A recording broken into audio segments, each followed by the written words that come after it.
Thank you all for being here. Before we get started, I want to introduce some of the folks that are either currently standing behind us or are about to be standing behind us. So Jonathan Thompson of the National Sheriff's Association is behind me. Lindsay Wallace, Secretary, Arkansas Department of Corrections. Brandy Moore White with the Council of Prison Locals. She's from Arkansas. Scott Bradley, Arkansas Sheriff's Association, and Dexter Payne, Director of the Division of Corrections. I'm happy to be here joined by Senator Cotton, the Governor, and Chairman Carr. Really exciting day. We've had a full day of visiting Varner. We came back here for a discussion about this ongoing issue of the damage that having cell phones, contraband cell phones, in prisons, in jails, but particularly in prisons, all the damage that it's causing. You know, we have this concept that we're going to lock someone up so they can't do that again, right? So they can't harm this person or someone else like them again. And that's not exactly what happens when they have the ability to communicate illegally through contraband cell phones in the prisons. So what we saw this morning, could we go to the next slide? Oh, I have control. Imagine that. Yeah, so this is what we saw at Varner. These are just a sample of the confiscated cell phones, and you see the drone on the end that's used to drop cell phones in and around the property. The tank there was a air tank that was ordered online. It was stuffed with phones, shipped into the prison, and when they opened it up, there were lots of phones in it. So look, this is an ongoing problem. We know what the problem is. And thanks to Senator Cotton, who has been pursuing a solution through legislation for years. I've been happy to cheerlead for him, but he's been the driving force. And when he could not get, for whatever reason, other people to think clearly and join him, he did it again. He introduced it again. He introduced it again. He introduced it again. Had he stopped and said, this isn't going to work, we're never going to get it passed, then we most likely, in my estimation, would not be here today. It's his persistence in driving this issue that has led us to this extraordinary moment today, which we'll get into the details of briefly. So I just want to thank Senator Cotton for leading on this. I want to thank the governor for being an advocate for this change. I want to thank Chairman Carr for being here and being so supportive. The FCC plays a critical role on this, particularly if we're not getting the legislation through Congress. So it's a really important day. Turn it over now to Senator Cotton. Thanks, Tim, and thanks for hosting us. Thank you all for being here. Years ago, with the help of correctional officers like Brandy and their union and correctional professionals like Dexter and Lindsay, it came to my attention that contraband cell phones in our prisons and our jails were a severe threat. In many ways, the central kind of contraband because it enables anything else. Weapons, drugs, money. That's a threat to other prisoners in prison. It's a threat to our correctional officers, and it's a severe threat to our communities as well. There are numerous examples of hardened criminals using contraband cell phones in prisons, in jails, to order hits or other crimes on law-abiding Arkansans and across the country on people in all 50 states. So I introduced legislation that would allow our state prisons and jails to use targeted jamming technology to prevent cell phone signals. So our correctional officers don't have to put their own lives at risk. They don't have to go hunting for every cell phone in cells and common areas that have been thrown over the fences, that have been delivered via drones. As Tim said, that law hasn't passed yet, but there's usually more than one way to skin a cat. And what I'm focused on for the people of Arkansas is not necessarily passing laws or putting out press releases, but getting results, making a difference in their lives. And I'm pleased that we've reached the point, because we have a president, President Trump, who's dedicated to law and order, and a FCC chairman in Brendan Carr, who is going to drive that agenda forward to allow our state prisons and jails to use new, modern, cutting-edge technology to put in jamming in place so contraband cell phones will be nothing more than dead paperweights inside of our prisons and jails to protect other prisoners, to protect correctional officers and guards, and to protect all law-abiding citizens outside of our prisons. So we welcome Chairman Carr to Little Rock. We're excited to hear what he has to say. First, though, we're excited to hear from our governor. Thank you, Senator Cotton, and certainly thank you to our Attorney General, Tim Griffin, who's hosting us here today. But more than hosting, Tim is leading when it comes to really addressing and raising awareness for public safety. And I'm thankful that we have a great partnership here at the state level, and in addition with our federal delegation. We would not be standing here, to Tim's point earlier, if it was not for the relentless pursuit of Senator Cotton. He's not only introduced legislation, but mostly he's raised awareness. And he's made sure that this is something that is on the forefront, and that now we have an administration that is actually taking action. I'm thankful for the cooperation across our county, our city, our federal and state delegations coming together and really leaning into public safety. We know that one of the greatest responsibilities we have as public servants is actually helping create safer, better communities. And this is another way for us to do that. Unfortunately, we've made it easier for criminals and harder for our corrections officers to maintain safe facilities. And that stops today with the action and the partnership with our federal government. And we're very thankful, again, Tim, for you hosting us and for your leadership here at the state. And certainly, Senator Cotton, we wouldn't be here today without you. So thank you for what you're doing. And with that, I'll turn it over to Chairman Carr, who we're very excited to have here in Arkansas. You heard there was a football game somewhere. Yeah, not too far, a couple miles from here. Well, thank you so much, and thank you to Senator Cotton for your strong leadership on this issue. The legislation that he has introduced to address contraband cell phone has significantly moved the ball forward in the conversation. As he indicated, we're now at the point where we can deliver results. Thanks as well to the governor, who has put public safety and safer communities first here in Arkansas, and it's been an inspiration to us at the federal level to build on so many of the successes that she is having the back of law enforcement and the Attorney General as well. He's led the effort, bringing together more than 30 Attorney Generals to push for the type of relief that we are talking about here today. Most Americans don't think about it, as we heard, that when someone gets behind bars, the worst of the worst, they think it's over. The reality is we have cell phones that are pouring into prisons by the tens of thousands.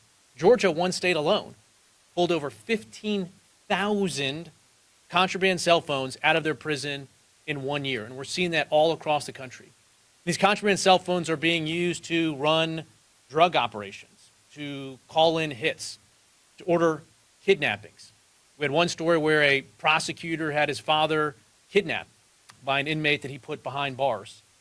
Just a couple years ago, I had the chance to meet Captain Robert Johnson, who was a corrections officer at the Lee Correctional Facility in Bishopville, South Carolina. His job, as it turns out, is one of the most dangerous jobs in the prison system, which is identifying and confiscating contraband cell phones. He was so good at his job that one of the prisoners there used a contraband cell phone to call in a hit on him. 5:30 in the morning one day, he was getting dressed for work. Someone kicked down his front door, shot him 6 times in the chest, and by a miracle, he survived. Others have not been so lucky. And so the time has certainly come where we need to do something about this serious threat to public safety, not just for our corrections officers, but for the general public as well. President Trump has been very clear. He is making America safe again. President Trump has been clear throughout his administration and the federal agencies that having the back of law enforcement is a top priority. For my part, I very much welcome the partnership with law enforcement, with Jonathan from the National Sheriff's Association, who's done great work advocating for the members of his association. So today what we're announcing is that the FCC, at our next monthly meeting in September 30th, we're going to vote on a proposal that will lift a federal restriction that has prohibited state and local prisons from jamming cell phones. Over the years, the FCC has authorized various different technologies to try to identify contraband cell phones and shut them down. They've worked in some cases. They have not worked in other cases. Other countries and the federal government have authority to jam within their facilities, but state and local officials have been denied that ability based on, in my view, a misreading of federal law. And so we're going to propose to adopt new regulations at the federal level, at the FCC, that for the first time ever is going to authorize jamming in state and local prisons. It may not be a silver bullet. It may not be the right fit for every facility, but there are certainly lots and lots of facilities around this country where this type of solution will and can make a significant difference. We're going to make it flexible. It's not going to be mandatory on any facility to do this. And the technology has evolved where you can tailor the jamming solution in ways that will not necessarily interfere with someone that's driving on a nearby highway or a community that's nearby. But again, when you step back and look at the numbers that we've seen, thousands and thousands of cell phones. When we toured Varner this morning, we met with Officer Shore. He said that contraband cell phones are the root of so many evils taking place, not just in prisons, but across the country for the crimes that people are phoning in and they're enabling. Again, President Trump has been clear that we want to have the back of law enforcement, of public safety, and we're going to do that at the FCC. The first vote, again, will be September 30th. That's a proposed rule. We have to run a period of time for a comment cycle, and then our plan is moved to a final order in relatively short order at the FCC that, again, will authorize for the first time jamming solutions to make a dent in this scourge that we see across the country. So with that, thanks again to the Attorney General. Great to be with you today. Thank you. I would just emphasize that we heard this morning loudly from officials at Varner, this won't solve every problem. This is almost a direct quote. This won't solve every problem in the prison, but it'll solve many, many of the problems. And make no mistake about it, contraband cell phones kill and endanger law enforcement on the inside and your neighbors, your friends, neighbors, community members on the outside. That's what's at stake here. Happy to take any questions. Kingsley Platt, Arkansas Advocate. You said that this might be a question for Mr. Carr, but you said that there has been a misreading of the law where these jamming solutions are concerned. Could you expand on that a little bit? There's a provision of federal law, to be specific, 47 U.S.C. 333, that prohibits the jamming of authorized communications. And so the theory had been that you can't jam any communications. But what we can do at the federal level is we authorize communications or we don't authorize communications. And so what we're going to do is we're going to deauthorize the lawful use of contraband cell phones within the confines of prisons. So once contraband cell phone use is not an authorized communication, then the federal law is no longer a prohibition to jamming it. And that's well within the FCC's authority to give that reading to federal law. So again, people thought there's nothing we can do. Federal law says you can't jam. But again, only you can't jam authorized communications, and we can simply deauthorize, from a federal authorization perspective, contraband cell phones. Vote is September 30th. When could this actually be in place? It usually takes a couple months to get to a vote, and so I would anticipate sometime next year that we might be in a position, obviously as early as possible in my view, to get these solutions in place. A lot of prisons already have some technology solutions in place. For instance, there are systems that are supposed to catch contraband cell phone calls. So instead of going from a contraband cell phone to a legitimate nearby cell phone tower, it's supposed to capture the call within the prison and then route it so it doesn't actually go anywhere. There potentially are ways that you can move some of those contracts, move some of that technology over to a jamming solution. So there may be instances where there could be relatively quick solutions, but that's what we're going to do. We're going to move as quickly as possible because, again, every single day that goes by, we're leaving the American public exposed, and we've got to close that loophole. Any other questions? Senator Cotton, you said that there had been hits ordered on law-abiding Arkansans. Could you expand a little bit on that and provide a little more specific details about that? I'm sure I said law-abiding Arkansans, but law-abiding Americans in other states. We've had lots of crime here. I think Varner said they had collected over 350 cell phones in just the first 7 months of this year. Those are being used to get weapons into prisons, to get drugs into prisons, and can be used, especially among gangs, to threaten people outside of the prisons. Chairman Carr gave the example, was it in Georgia, where one of the correctional officers who was in charge of confiscating cell phones was actually the subject of a hit from someone who had a cell phone inside the prison, because that's the thing about which the prisoners most care. More than weapons, more than drugs, because it enables them to continue to exert criminal control outside of the prison. So what we don't want to have is cell phones continued presence in our prisons here in Arkansas and get to the point where we do have a correctional officer or we do have a law-abiding Arkansan outside of a prison or a jail who's the victim of a heinous murder because that cell phone is present there. Yeah, and I would add, because your question is about Arkansas specifically, we have numerous examples of extortion in Arkansas.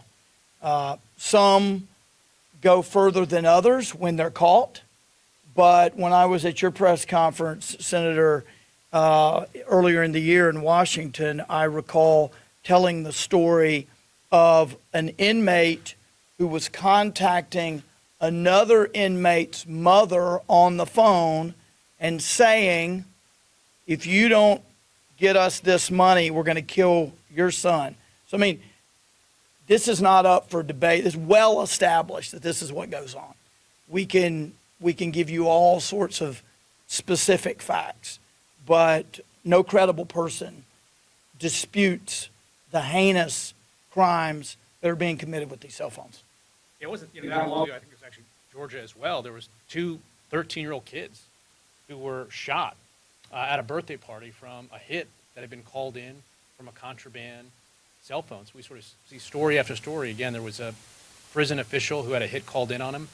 They shot and killed the person they thought was a prison official, but they got the wrong person. So a completely innocent person, just like law enforcement, completely innocent, but that had no connection at all to the prison, was shot and killed because of a hit called in. And so I think the scope and scale of the crime that's being enabled from contraband cell phones is something that everyday Americans may not be aware of, but it's a very real, serious threat. Yeah, and it's common sense that they're not calling in graffiti. They're not calling in speeding on Cantrell. They're calling in rape, murder, death, destruction, theft, human trafficking. That's what these people are dealing with, because that's who are filling our prisons. So, any other questions? Yes, sir. I don't know how jamming that technology works. Is it feasible cost-wise? Is it something that can be easily implemented in Arkansas?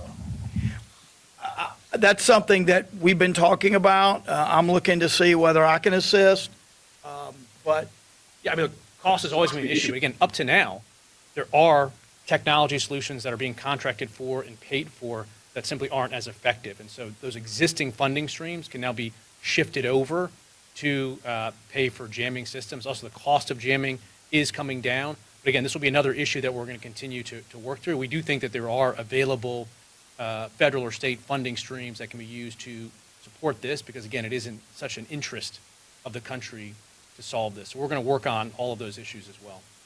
If I could just add, I mean, in addition to potential federal grants or state appropriations, there's a simple fact of demand. Once the FCC acts and state prisons and county jails are able to actually use this technology, there's going to be a lot more demand for it here.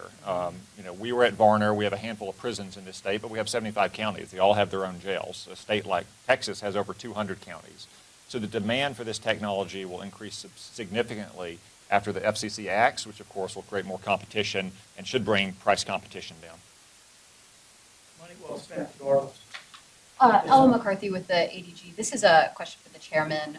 In regards to the jamming technology itself, how does it ensure that it doesn't interfere with official prison communications? There's a couple of solutions here. One, the item that we're going to vote on in September specifically seeks comment on various ways that we can ensure that it's going to be confined to a certain space.